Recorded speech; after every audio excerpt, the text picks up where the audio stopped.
लेकिन जो चीजें इंपॉर्टेंट है वो हम समझेंगे। क्लास 12th क्या है, ऑल अबाउट क्लास 12th। तो जो पहला चैप्टर है इसको बोलते हैं इलेक्ट्रोस्टैटिक्स। वो एक लौता चैप्टर नहीं है, it is basically a starting of a, कहते हैं ना एक रामायण को अंग्रेजी में क्या, सागा। भाई साहब, ये पहला चैप्टर एक स्टार्टिंग है पूरे के पूरे एक सागा की, एक पूरे की पूरी फिजिक्स की। इलेक्ट्रोस्टैटिक्स या इलेक्ट्रॉनिक्स एक पूरी की पूरी फील्ड है भाई साहब।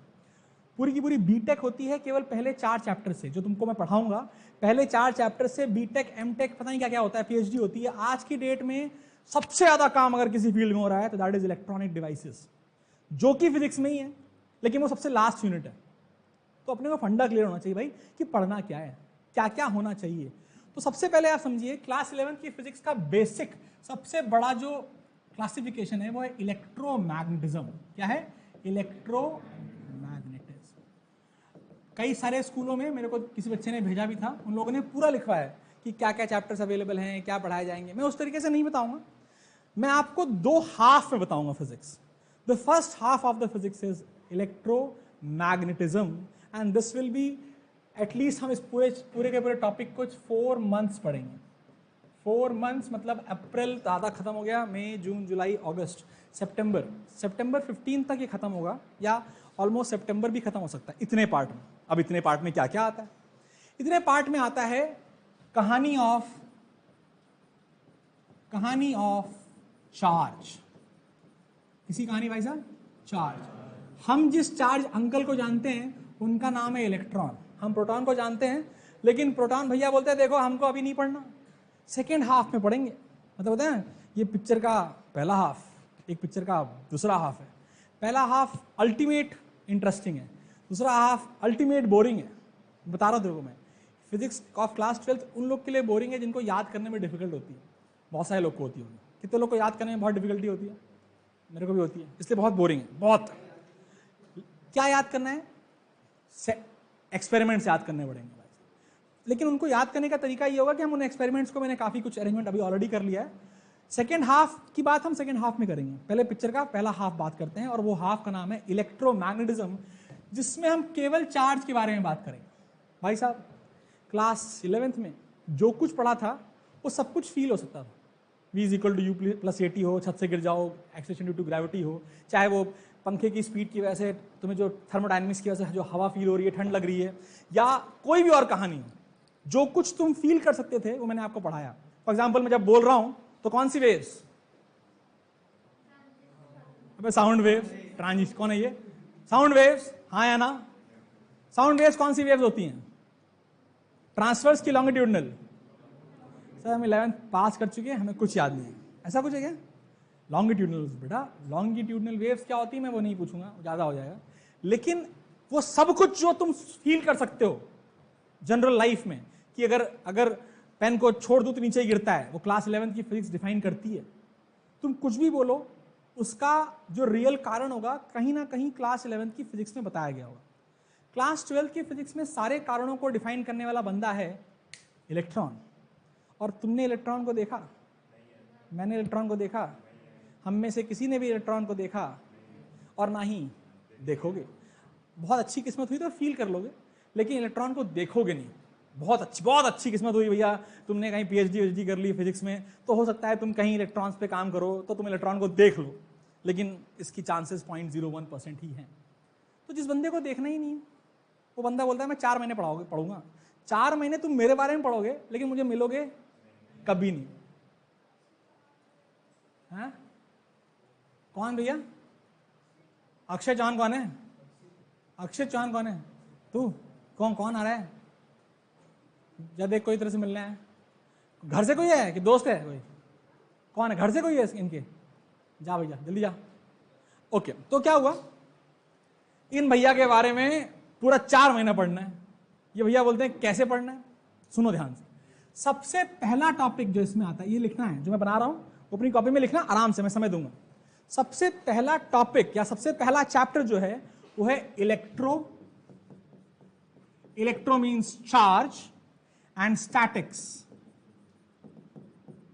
इलेक्ट्रोस्टैटिक्स में भी हम 2 पार्ट्स पढ़ते हैं, electrostatics 1 and two, there are two topics in electrostatics, एक होता है 1, एक होता है 2।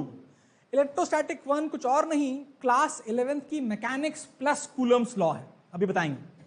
इलेक्ट्रोस्टैटिक्स का मतलब है चार्ज, स्टैटिक का मतलब है रेस्ट, तो क्या है ये, charge at rest, charge at rest. लिखना चालू करो बेटा।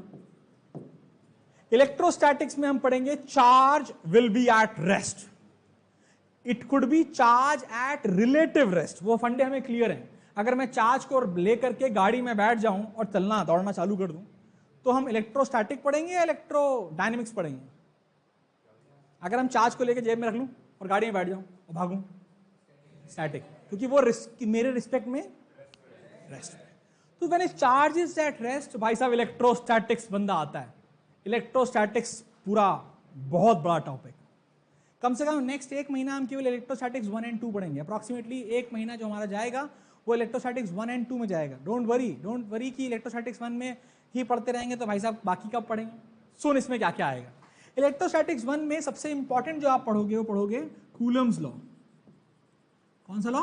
कूलम्स लॉ पढ़ोगे। फिर आप इसमें क्या पढ़ोगे? मैकेनिक्स। अरे भाई फिर से आ गई। सारे जितने क्वेश्चन हमने पहले 11th में किए हैं उतने सारे नहीं कराऊंगा, लेकिन बहुत सारे क्वेश्चन प्योर मैकेनिक्स के कूलम्स लॉ के हेल्प से करने पड़ेंगे। वहां पे जो वो force F is equal to ma होती थी, यहां पर वो फोर्स का अलग फॉर्मूला है, K Q1 Q2 by R। वो फोर्स बदल दी, उतनी फोर्स लगाई तो वो बॉल कितनी दूर जाएगी, उसकी वेलोसिटी क्या होगी, उसका डिस्प्लेसमेंट क्या होगा, उसका एक्सेलरेशन क्या होगा, उसके अंदर एनर्जी क्या होगी। ये सब चीजें कहां पड़ी थी?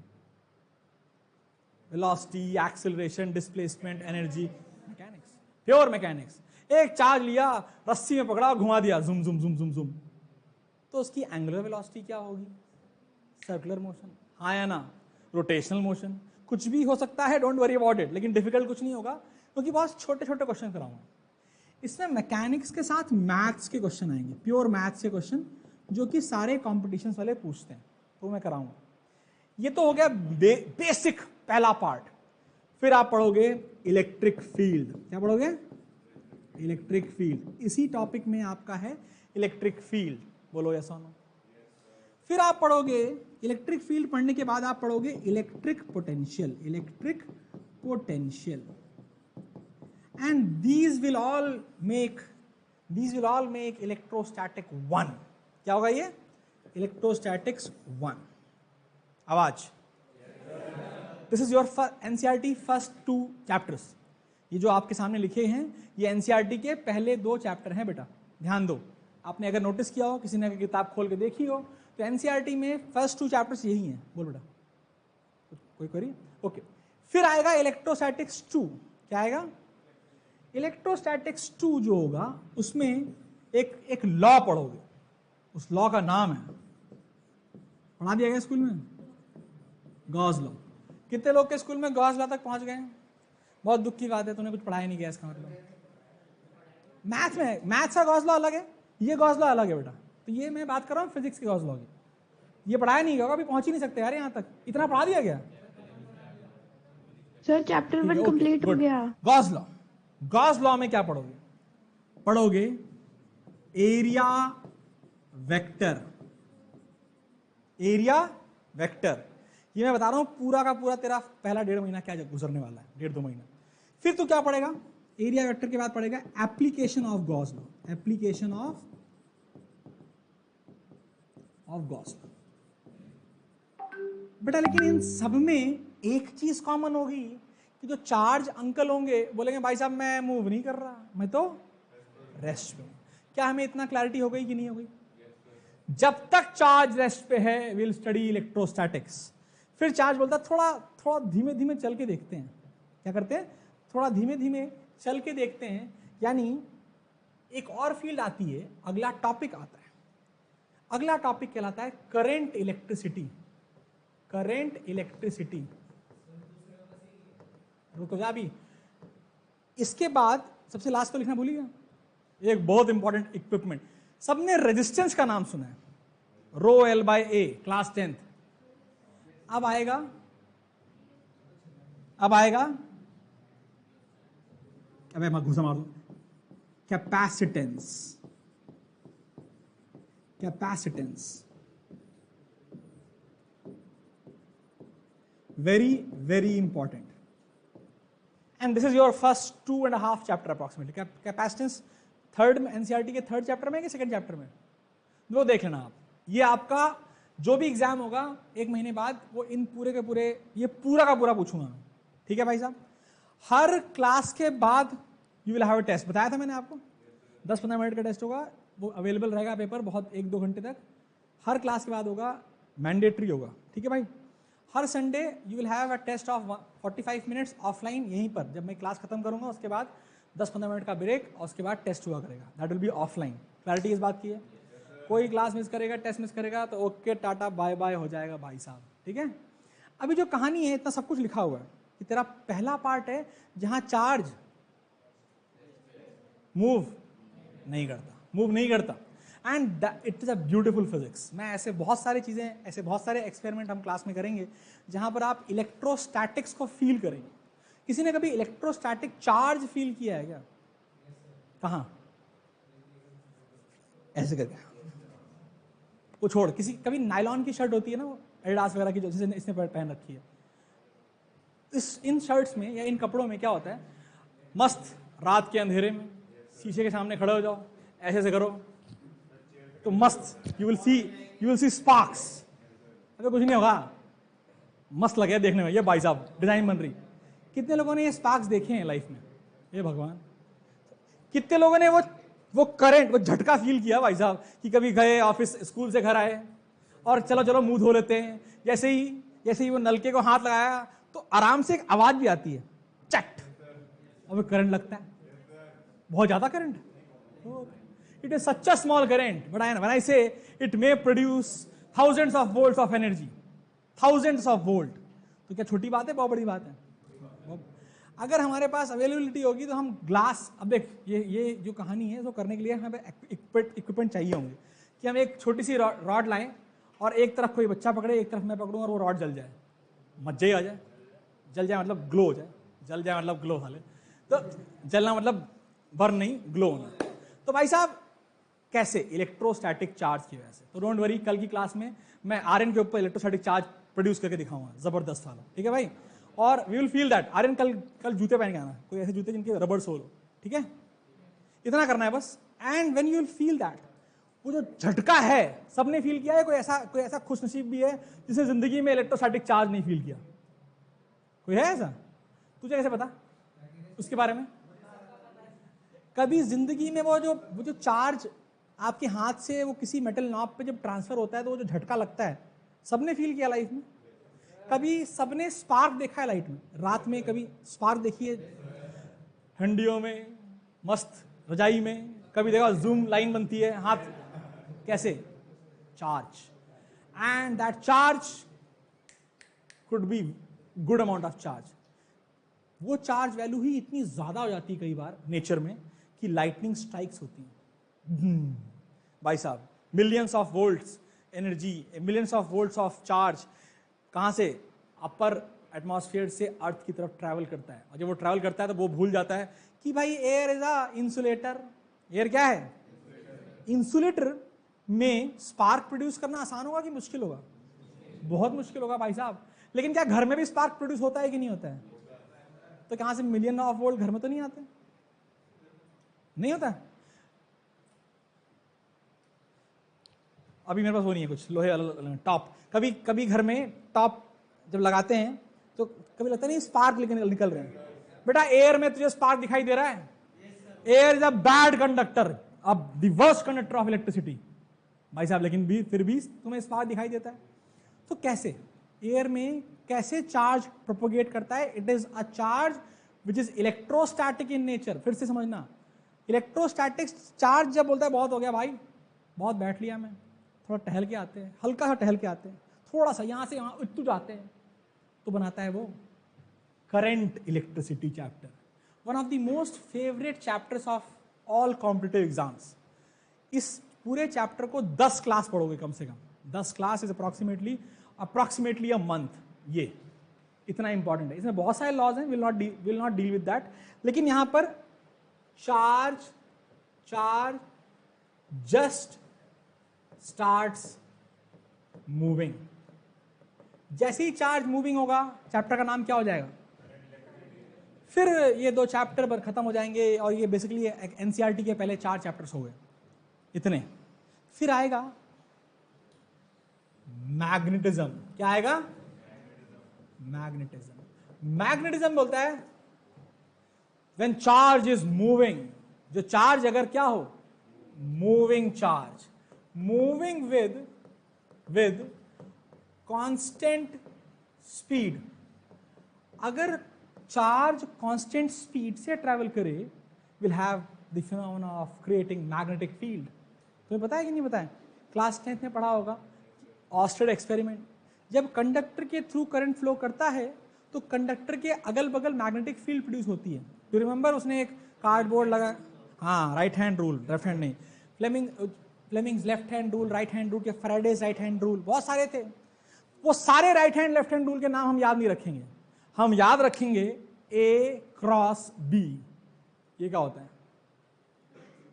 वेक्टर। क्लास 12th याद रखना, क्लास 12th में इंटीग्रेशन अंकल बोलते हैं मैं जा रहा हूं, लेकिन मेरा जो दोस्त है ना भाई, इसका नाम वेक्टर है, ये रहेगा। और ये ऐसा रहेगा कि अगर तू ये समझ गया वेक्टर्स, वेक्टर में भी कौन? क्रॉस प्रोडक्ट, तुझे पूरी फिजिक्स समझ में आएगी। और तुझे क्रॉस प्रोडक्ट ही नहीं आया, जो नहीं आता है लोगों को, जय श्री राम, बस उसके अलावा तुम्हारा कोई भला। इसलिए हम एक क्लास केवल वेक्टर्स ही करेंगे जब हम इलेक्ट्रोस्टैटिक्स खत्म कर लेंगे, ठीक है बेटा? 1 या 2 classes. Current, electricity, charge just starts moving. Magnetism में moving with constant speed. Constant speed में बहुत चीजें आएंगी, इसमें भी कुछ लॉज हैं। एक है बायट-सवर्ट्स लॉ, बायट-सवर्ट्स लॉ, और दूसरा एम्पियर सर्किटल लॉ, और बहुत कुछ है, मैं इतना ही बता रहा हूं, ठीक है भाई? जैसे ही चार्ज चलना नहीं, दौड़ना चालू करेगा, चलना चालू करेगा करंट, इलेक्ट्रिसिटी, और जब वो स्पीड पकड़ लेगा और एक कांस्टेंट स्पीड पे रहेगा, then it will be a phenomena of magnetism. फिर चार्ज बोलता है बहुत हो गया भाई, अपन रेस्ट पे था, इलेक्ट्रोस्टैटिक्स, हल्का फुल्का चलना चालू किया, करंट, इलेक्ट्रिसिटी, दौड़ना चालू किया with speed, constant speed, magnetism. तो चार्ज बोलता है मैं एक्सिलरेट भी तो कर सकता हूं, नहीं कर सकता? जैसे ही मैं एक्सिलरेट करूंगा, मैं बनाऊंगा इलेक्ट्रोमैग्नेटिक वेव। क्या पढ़ाऊंगा? Electromagnetic wave. यहां पर क्या होगा? Charge will accelerate, charge will accelerate. Now, do you understand? Only the type of movement of charge will define the type of phenomena in class 12 physics. When it is at rest, कौन सा topic? When it just starts moving under the influence of some battery, current, electricity. जब वो दौड़ता है with constant speed, magnetism. जब वो दौड़ता है with acceleration, electromagnetic wave. जब ये सब कुछ पढ़ने लेते हैं, बीच में 2 चैप्टर आते हैं बीच में, और ये 2 चैप्टर बहुत है आंखें बाहर चैप्टर, और 2 चैप्टर के नाम है, एक है EMI, जो ऊपर लिखा था ना इलेक्ट्रोमैग्नेटिज्म, यह है इलेक्ट्रोमैग्नेटिक इंडक्शन। क्या है ये? Electromagnetic induction. ये वो चैप्टर है जो आपको इस काबिल बनाता है कि तुम घर में बैठे एक छोटा सा जनरेटर बना पाओ और खुद का एक बल्ब जला पाओ। खुद का ही बल्ब है साले वो, घर में जब लाइट नहीं रहेगी तो मेरा खुद का बल्ब जलेगा। ये चैप्टर आपको काबिल बनाता है, और आप ये चाहो तो अगर थोड़ी सी एक बैटरी चाहिए, बैटरी नहीं मतलब एक सेल चाहिए, एक कॉइल चाहिए, एक मैग्नेट चाहिए, and you will be able to create energy, continuous energy. तो हम कैसे करेंगे वो हम पढ़ेंगे EMI में, और एक स्पेसिफिक टाइप ऑफ करंट बनाते हैं हम EMI में, और उस टाइप ऑफ करंट का नाम है alternating current. This is your first book on the screen. NCERT की पहली किताब जो है वो पूरी की पूरी, यानी कि first half of physics is all about charge, purely about charge. Charge rest पे, moving, speeding and accelerating will define different different phenomenas. यानी कौन इंपॉर्टेंट है भाई साहब इस पूरी की पूरी कहानी में? हीरो कौन? चार्ज। यानी क्या हमें चार्ज की सारी प्रॉपर्टी आनी चाहिए डिटेल में? हम वो सब पढ़ेंगे, ये हमारा प्लान है जो सामने लिखा हुआ है। शुरू करें। अब अगर आपसे कोई भी पूछ ले कैपेसिटेंस किस टॉपिक में पढ़ा जाता है? क्योंकि चार्ज इज एट रेस्ट। याद रखना क्लास 11th के में भी तुमने कुछ भी इलेक्ट्रिसिटी से रिलेटेड नहीं पढ़ा था, कुछ भी नहीं पढ़ा था। इलेक्ट्रिसिटी का नामो निशान क्लास 11th में, 10th में अगर याद करो तो 10th में जो कुछ पढ़ा था वो स्क्रीन पे। 10th में there were 4 main chapters, electricity, magnetism सामने है कि नहीं? फिर 2 और चैप्टर थे, लाइट एंड ह्यूमन आई। सुन ले भाई, लाइट एंड ह्यूमन आई और रिफ्रैक्शन, एटमॉस्फेरिक रिफ्रैक्शन, वो सब है सेकेंड हाफ ऑफ फिजिक्स में, जिसको बोलते हैं ऑप्टिक्स। वो मस्त है, मजेदार है, लेकिन वो सेकेंड हाफ में आएगा। ये सामने जो लिखा है वो आपको याद होना चाहिए। कोई आपसे कभी भी पूछ ले इलेक्ट्रिक फील्ड किस फिनोमेना पे पढ़ा जाता है? When the charge is at rest. क्या मैग्नेटिज्म में when the charge is moving उस समय क्या वो इलेक्ट्रिक फील्ड भी प्रोड्यूस करेगा? यस सर करेगा, क्योंकि वो चार्ज तो अवेलेबल है ना, और वो चार्ज किसी ना किसी के लिए तो रेस्ट पे रह सकता है। मान लो चार्ज को आपने गाड़ी में रख दिया, गाड़ी भाग रही है, वेलोसिटी है, moving charge will produce magnetic field, yes और नो? लेकिन उसी मूविंग चार्ज के साथ एक बंदे को बैठा दो, बोले अबे मैग्नेटिक फील्ड तो नहीं आ रही, हमारे पास तो इलेक्ट्रिक फील्ड आ रही है। क्या बोला? नहीं समझ आया, फिर समझो। एक बंदे के रिस्पेक्ट में क्या चार्ज मूविंग और रेस्ट दोनों हो सकता है? मैं अपना एक मस्त इलेक्ट्रॉन पकड़ूं और जेब में रखूं और गाड़ी में बैठ जाऊं और गाड़ी खूब तेजी से भगाऊं, तो मुझे मैग्नेटिक फील्ड दिखाई दे, फील होगी या इलेक्ट्रिक फील्ड? मेरे लिए चार्ज मूविंग, मेरे लिए चार्ज मूविंग। लेकिन कोई और बंदा जो बाहर बैठा है, गाड़ी के बाहर खड़ा है, वो देखेगा भाई चार्ज वहां से आया, जुम यहां भाग के गया। Charge moving will create magnetic field.